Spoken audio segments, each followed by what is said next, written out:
Bueno, digamos ahí hay multiplicidad de factores. Hay un primer factor que no podemos nunca soslayar y es la responsabilidad que tiene Nicolás Maduro y su mismo canciller Arreaza en la política exterior del régimen, que ha sido absolutamente nefasta, que se pelea con todos los vecinos, que además ha promovido a lo interno una crisis social, económica y política de dimensiones tales que hoy estamos hablando de 4,5 millones de venezolanos, según la Organización Internacional de Migraciones, una cifra que puede llegar a final de año a 5 millones y algo, y evidentemente eso es demasiada gente.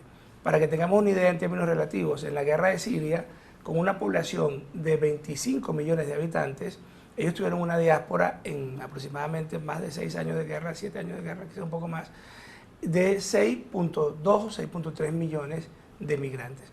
Sobre 25, nosotros sobre 30, ya estamos acercándonos a los 5 millones y eso por supuesto es un problema. Después hay otro tema que se denomina aporofobia. Aporofobia, que es la fobia a la pobreza. Inicialmente, la primera oleada de nuestros migrantes eran personas con recursos económicos, bastantes recursos económicos, con, por supuesto, mucha instrucción, profesionales, llegaron, invirtieron en esos países y, por supuesto, eran muy bienvenidos. Después fue una segunda ola de migrantes, quizás con menos recursos económicos, perdón, pero con mucha capacitación técnica, jóvenes, que de alguna manera van y dinamizan esas sociedades, muchas de las cuales tienen problemas en lo que se llama la tasa de el bono demográfico. El bono demográfico, porque son sociedades muy envejecidas. Por ejemplo, la sociedad española, ocurre algo parecido a la sociedad uruguaya. Entonces, estos venezolanos son muy bien recibidos. Y después, por supuesto, viene esta tercera ola masiva de los últimos 2 o 3 años, en donde hay muchos venezolanos que ya no tienen tantos recursos económicos, que tampoco están, en algunos casos, muy capacitados, y que además ha habido un problema de concentración. Y ahí es un tema que tenemos que trabajar. Por ejemplo, en el Perú, que es donde ha habido mayor cantidad de migrantes, tenemos 900.000 venezolanos y ha habido, bueno, es el segundo destino con más migrantes de la diáspora venezolana. Después de Colombia. El primero es Colombia con 1,6, el segundo es Perú casi con 900.000. Y hay mucha concentración de nuestros hermanos en Lima.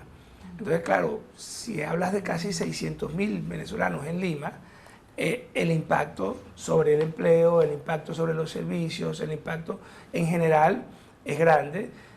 Hasta ahora ha sido muy bien manejado, pero también tuvimos, en el caso del Perú, una cosa muy lamentable, y es que hacia allá se desplazaron los famosos miembros del Tren de Aragua, la banda esta criminal, cometieron unos delitos muy, digamos, estrambóticos, y comenzaron entonces un grupo de políticos a generalizar, a decir, no, esos son los venezolanos, ese es el estilo de asesinar de los venezolanos, cuando es un grupo tan pequeño que no representa en absoluto a la inmensa mayoría de la diáspora, ni siquiera estadísticamente significativo, pero desde el punto de vista mediático y desde el punto de vista de las redes sociales fue muy fuerte. Entonces, ¿qué estamos haciendo nosotros para detener esto?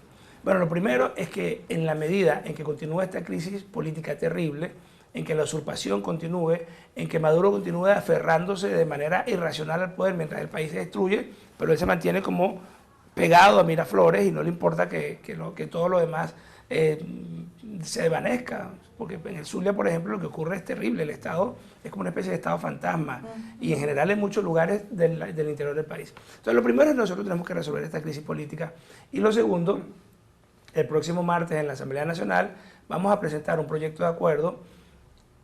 Abro aquí un paréntesis, los acuerdos y las decisiones que toma la legítima Asamblea Nacional son reconocidas por la inmensa mayoría de los países de América Latina, casi que por todos. Sí. En ese proyecto de acuerdo vamos a pedir que por favor se le dé a los venezolanos el estatus de refugiados, porque nuestros hermanos no están en esos países por turismo, básicamente están huyendo de una crisis económica.